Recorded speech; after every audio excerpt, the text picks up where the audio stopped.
పేరువేకి స్వాగతం. A manual to self. Man is not born perfect. ఇంతకుముందు తెలుసుకున్నాం. కంప్లీట్ గా ఫర్నిష్ అయిపోయిన, కంప్లీట్ గా ఆన్ ఆస్పెక్ట్స్ లో అంత ఎఫిషియెంట్ గా మేకింగ్ అయినా తయారు చేయబడిన ప్రోడక్ట్ కాదు మనిషి. Still he has to evolve అని చెప్పుకున్నాం. ఇంకా పరిణామం చెందవలసిన భాగం చాలా ఉంది. But is a self evolving being. అయితే ఇక్కడ దాకా మనిషి ఏర్పడటం దాకా మనిషి ఉన్న పరిణామం, సృష్టిలో జరిగిన ఎవల్యూషన్, న్యాచురల్ ఎవల్యూషన్, తర్వాత ఎవల్యూషన్ కి చిన్న తేడా ఉంది. మనిషి తప్ప మిగతా జీవుల్లో, ప్లాంట్స్ లో, యానిమల్స్ లో ఎవల్యూషన్ అనేది స్టిల్ నేచర్ హ్యాండ్ లోనే ఉంది. బట్ మనిషికి వచ్చేప్పటికి ఎవల్యూషన్ అనేది నేచర్ ద్వారా కూడా జరగచ్చు. బట్ ఇట్ టేక్స్ ఎటర్నిటీస్, కొన్ని మిలియన్ల ఏళ్ళు పడుతుంది. But there is a chance for man that is self evaluating. అందుకని హ్యూమన్ అన్నారు. వీటి సెపరేట్ మాట. మ్యాన్ అంటే జస్ట్ ఒక animal. Human is more than animal. So self evolving being, వాడికి వాడే సెల్ఫ్ ఎవాల్వింగ్ చేసుకునే ఛాన్స్ ఉంటుంది. He cannot expect to evolve automatically. Automatical గా ఎలా అవుతానులే, పర్వాలేదు, ఎలాగో ఆటోమేటిక్ గా జరిగే ప్రాసెస్ అంటున్నారు కదా, let it happen, let us now enjoy the world అని వెంటనే అనిపించవచ్చు. చెప్పానుగా, మనం మన దానికి యాంకర్ మనమే వెతుకుంటాం. మన ప్రాసెస్ కి ఆపోజిట్ గా మనమే తిరుగుతూ ఉంటాం. నువ్వే నిర్ణయాలు తీసుకుంటావు, నువ్వే దానికి ఆపోజిట్ గా ఆలోచన చేస్తావు. బట్ ఈ eternities of life, millions of life లో, ప్రతి లైఫ్ లో సఫరింగ్ ఉంటుంది, గ్యారంటీ. ఎందుకంటే the world itself meant for suffering. Gautam Buddha noble truth, first truth ఏంటి? There is suffering in the world. అక్కడ గ్లిమ్స్ ఆఫ్, నీకు సఫరింగ్ లేకుండా ప్లెజెంట్నెస్ కనబడినప్పటికీ, హ్యాపీ లాగా కనబడినప్పటికీ, ద హ్యాపీకి ఏదైతే కాజ్ అయిందో అదే ద సోర్స్ ఆఫ్ సఫరింగ్ అవుతుంది లేటర్ ఆన్.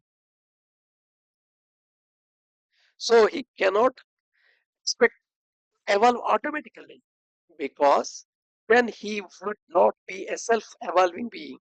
ఆటోమేటిక్ గానే సెల్ఫ్ అవటానికే మనం నిర్ణయించబడి ఉన్నట్టయితే ఇంకా సెల్ఫ్ ఎవాల్వింగ్ అనే ఆప్షన్ ఉండేది కాదు కదా. బట్ సెల్ఫ్ ఎవాల్వింగ్ అనే ఆప్షన్ కూడా ఉంది. ఇక్కడ సెల్ఫ్ ఎవాల్వ్ అయిన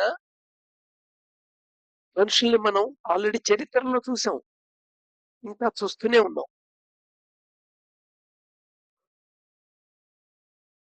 but some kind of a wake evolution would be thrust on him whether he wishes or not. అయితే self evolving being self effort తోనే ఎవాల్వ్ అయి తొందరగా వెళ్ళిపోవాలి.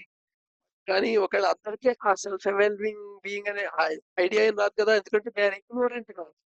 ఏమిటి ఇగ్నోరెంట్? ఈ పంచమ శాశ్వతం.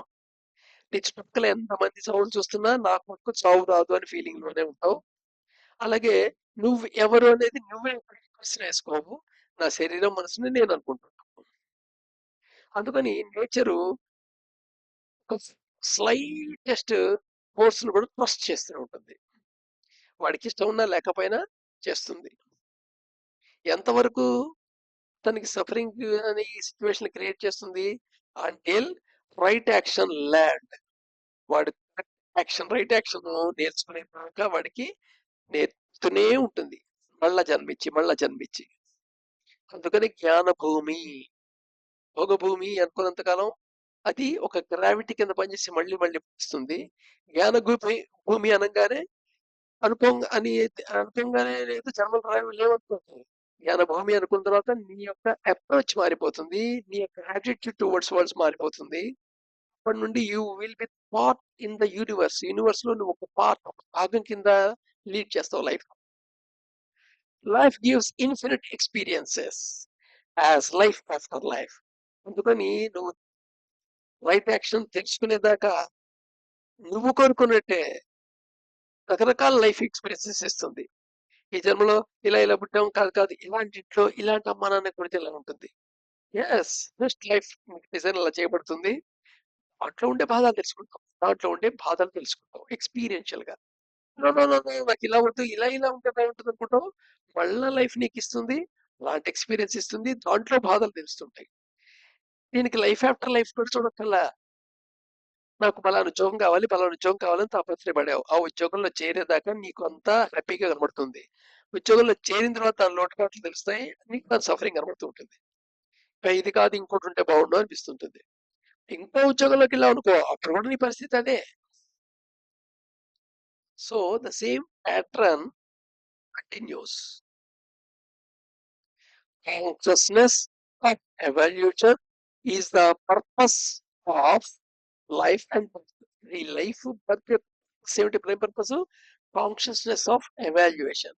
ఎవాల్యుయేషన్ అనేది ఆటోమేటిక్ ప్రాసెస్ లాగా కాకుండా నేచర్ కి వదిలేసి eternities of life and birth cycles పొందకుండా కాన్షియస్ గా నువ్వు ఎవాల్యుయేషన్ అవుతావు.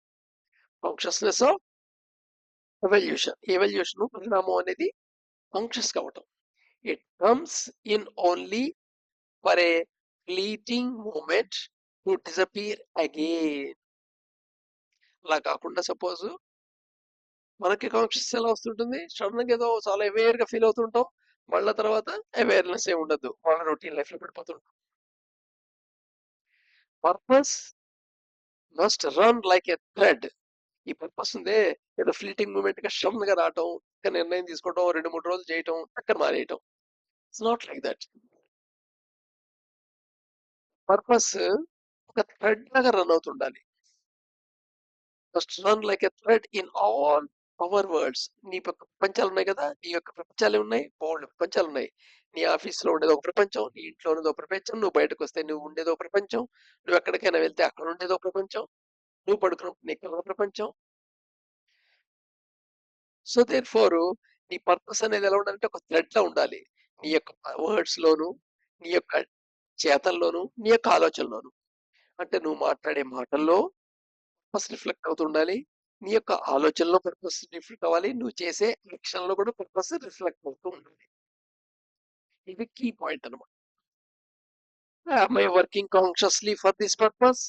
ఈ క్వశ్చన్ ఎప్పుడు రోజుకి 20 సార్లు, అదే 50 సార్లు, 100 సార్లు, 90 సార్లు, ఎన్ని సార్లు అయితే అన్ని సార్లు అనుకుంటూ ఉండాలి. am I working consciously for this purpose? ప్రతి థాట్ కి ఈ thought that I generated is in the direction of my purpose? Am I further or hindering or indifferent to the purpose? Purpose కి ఫర్దరింగ్ వెళ్తున్నానా, లేదా దానికి hinder చేస్తున్నానా, లేదా దానికి సంబంధించకుండా ఉంటున్నానా? ఏమిటా పర్పస్? Conscious evaluation. సో ఈ కాన్స్టెంట్ గా ఈ క్వశ్చన్ నడుస్తుండాలి లోపల, రన్నింగ్ ఒక థ్రెడ్ కింద. ఈ థ్రెడ్ కింద రన్ అవటం అన్ని అందుకోసమైనా పతంజలి సూత్రాలు అని చెప్పాడు. సూత్రానికి నువ్వు రకరకాల పువ్వులు గుర్తవచ్చు. సూత్రం అంటే దారం. రకరకాల పూసలు గుర్తవచ్చు, రకరకాల ఏదైనా వస్తువు గుర్తవచ్చు, హారాలు తయారు చేయొచ్చు. వాటి లోపల ఉండేది సూత్రం. అలానే సూత్రాన్ని మెళ్ళ వేసుకు తిరగవు కదా నువ్వు, హారాన్ని వేసుకు తిరుగుతావు. సో సూత్రాన్ని ఎలా పాడాలి అనేది ఇంపార్టెంట్ అనమాట. Can we express today better thoughts than those which the Rigveda Buddha Christ expressed? So ఋగ్వేదాలో చెప్పిన థాట్స్ కానీ, భగవద్గీతలో చెప్పిన, గీతలో చెప్పిన, కృష్ణుడు చెప్పిన థాట్స్ కానీ, బుద్ధుడి యొక్క తన యొక్క పర్సెప్షన్ లో చెప్పిన థాట్స్ కానీ, లేదా క్రీస్ట్ తన డిసైపుల్స్ కి ఇచ్చిన స్పీచెస్ లో వచ్చి ఎక్స్ప్రెస్ చేసిన థాట్స్ కానీ, ఈ థాట్స్ కంటే బెటర్ థాట్స్ మనం ఏమన్నా ఎక్స్ప్రెస్ చేయగలమా? If you cannot, then our evolution is misconception. అలా నువ్వు చేయలేవు, అంతకంటే గొప్ప థాట్ చెప్పలేవు అనుకుంటే, నీవు అనుకుంటున్న పరిణామం ఎవల్యూట్ అయ్యాను, డెవలప్ అనుకుంటావే, అది జస్ట్ మిస్కాన్సెప్షనే. Just technical civilization. అంటే directed just to comfort yourself, convenient yourself. నీకు కన్వీనియంట్ గా జరగడానికి, నీకు కంఫర్ట్ గా జరగడానికి మాత్రమే జరిగింది. అంటే భోగ భూమి అనే డైరెక్షన్ లోనే జరిగింది. Just we have accumulated knowledge in any field. అందుకనే ప్రతి ఫీల్డ్ లోనూ బోల్డ్ నాలెడ్జ్ అక్యుములేట్ చేయడం జరిగింది. ఆ నాలెడ్జ్ లోంచి రకరకాల టెక్నికల్ మోడల్స్ ఫామ్ అయ్యాయి, వస్తువులు తయారయ్యాయి, టెక్నికల్ సివిలైజేషన్ ఫామ్ అయింది. బట్ కానీ మన మత తీరలేదు, మన ఆశ తీరలేదు, మన బాధ తీరలేదు, మన కాంక్ష తీరలేదు. Still unfinished incomplete human life కింద బ్రతుకుతుంది. ఈ true evolution is the change of ISM ratio. ఈ ఎవల్యూషన్ అంటే టేక్ ఆఫ్ ఎప్పుడవుతుంది? నీ యొక్క ఐఎఫ్ఎం రేషియో ఉంటుంది కదా, అంటే I center, E center, S center, M center యొక్క రేషియో. అది 2:4:8:2 నుండి 5:2:2:2 దాకా. ఈ 2:4:8:2 ఎక్కడి నుండి వచ్చిందిరా అంటే, excuse me, drift watching sincere గా చేసిన వాళ్ళకి ఈ పాటికే తెలిసి ఉంటుంది. డ్రిఫ్ట్ వాచింగ్ చేసి at least 45 days to 6 months drift watching results ని అనాలిసిస్ చేస్తే నీకు I ratio, S ratio, M ratio తీసుకుంటే 2:4:8:2 ఉంటుంది. ఇట్స్ ఏ ఇండికేషన్ అనమాట. సో ఆ రేషియో గ్రాడ్యువల్ 5:2:2:1 కి కొన్ని ఎటర్నిటీస్ ఆఫ్ లైఫ్ తర్వాత ఫామ్ అవుతుంది న్యాచురల్ గా. బట్ అన్ని ఎటర్నిటీ లైఫ్లు, అన్ని రకాల సఫరింగ్ నువ్వు పొందడానికి సిద్ధంగా ఉంటే ఓకే.